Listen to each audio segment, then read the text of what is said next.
Welcome back to Rapture Tales. Don't forget to like, subscribe, and get ready for another story you won't forget. Let's dive back to the story. The glass mansion stood like a silent observer over the city, its transparent walls reflecting wealth, power, and loneliness. Alexander Whitmore moved through his mornings with mechanical precision, rarely noticing the faces that kept his life running smoothly. Among them was Eleanor Hughes, a quiet maid who cleaned without noise, spoke only when spoken to, and carried herself with a dignity that felt out of place among uniforms and polished floors. She arrived before dawn and always left before dusk, never staying late, never lingering. Alexander barely knew her name, yet something about her routine unsettled him, especially the way she guarded her evenings as if they belonged to another life entirely. As days passed, Alexander began to notice details he had once ignored. Eleanor often packed leftover food carefully, wrapping it as though it were precious, and slipped folders of worn papers into her bag before leaving. She never wasted a crumb, never took more than necessary, and always checked the clock anxiously as sunset approached. Other staff gossiped freely, but Eleanor stayed distant, her silence thicker than words. Alexander, who prided himself on control and awareness, found the mystery irritating. Wealth had taught him that secrets usually hid dishonesty, and curiosity slowly transformed into suspicion. One evening, against his own better judgment, Alexander decided not to retreat to his study. Instead, he watched from the glass hallway as Eleanor exited the gates, her shoulders burdened with bags heavier than usual. An unfamiliar impulse stirred within him. For the first time in years, he felt compelled to follow someone not for business, not for power, but for answers he could not name. He took his car, kept a careful distance, and told himself this was merely precaution, nothing more. The city transformed as Eleanor moved farther from the polished streets. Skyscrapers gave way to cracked pavements, broken streetlights, and buildings held together by stubborn hope. Alexander's unease deepened. This was not a place his wealth often touched, a place absent from glossy brochures and investment meetings. Eleanor walked confidently, greeting people along the way, her face softening in ways he had never seen inside his home. She was no longer invisible here.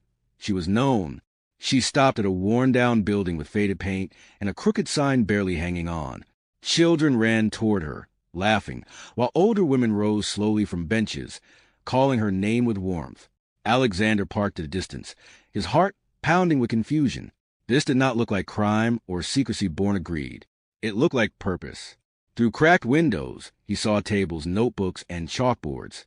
Eleanor moved among them with quiet authority, distributing food, opening books, guiding trembling hands as they traced letters.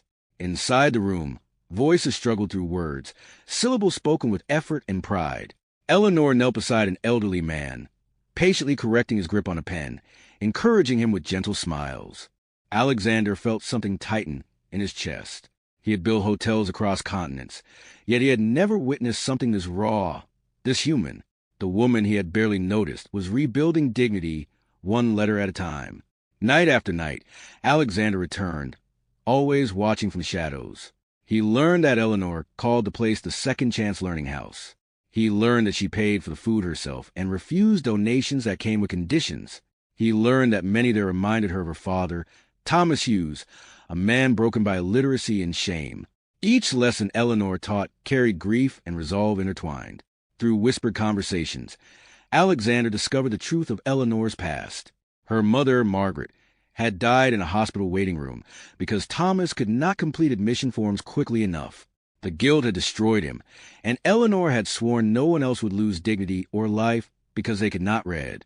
Alexander sat in his car that night and wept quietly, ashamed of how small his own struggles suddenly felt. The weight of the discovery followed him home. The glass mansion no longer felt impressive. It felt hollow. Eleanor returned each morning as always, quiet and professional, never revealing that she knew she was being watched. Alexander struggled with how to confront her without shattering the fragile world she had built. Power had always been his language, but now it felt like a threat rather than a gift. When he finally spoke to her, it was not with accusation but humility. He told her what he had seen and how deeply it moved him.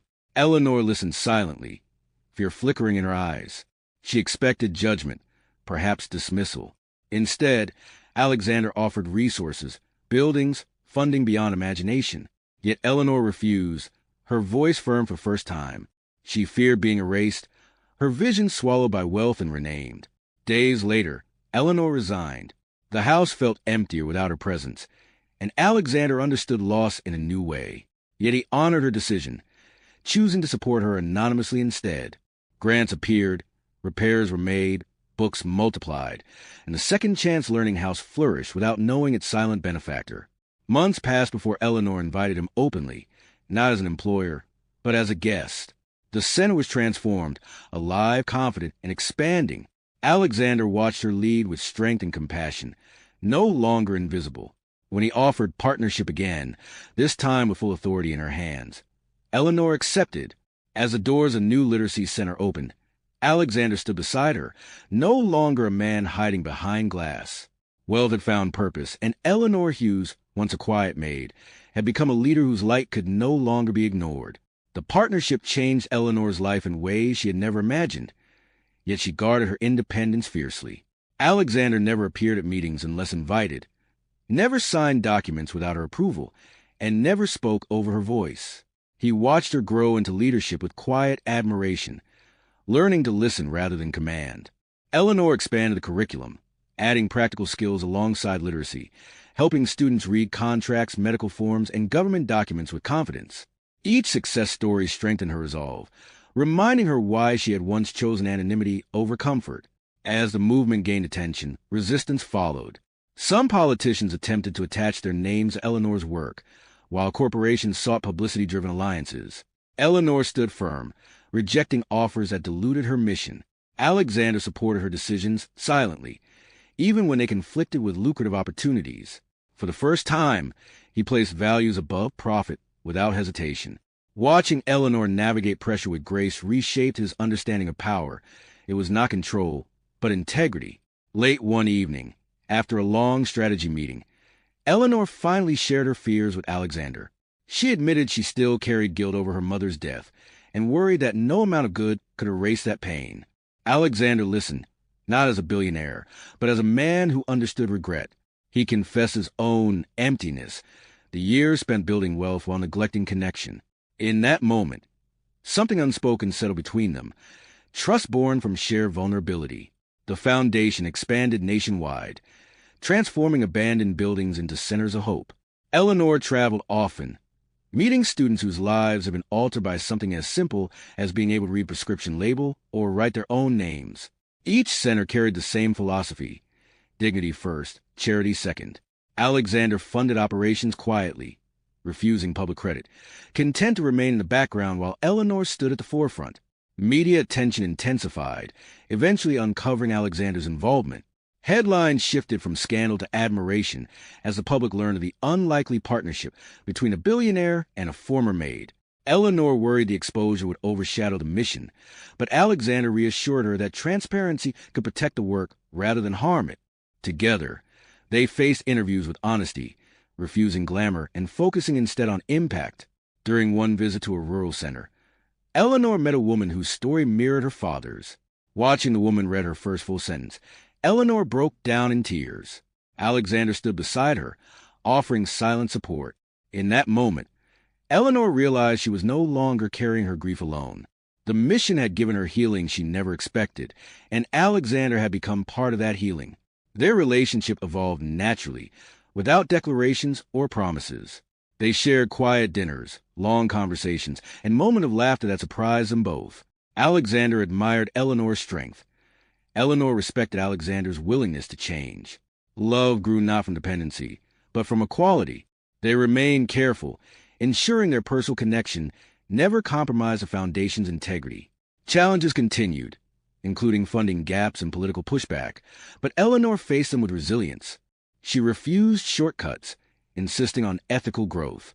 Alexander learned patience, trusting her judgment even when progress slowed. Together, they built something sustainable, something that would endure beyond both of them.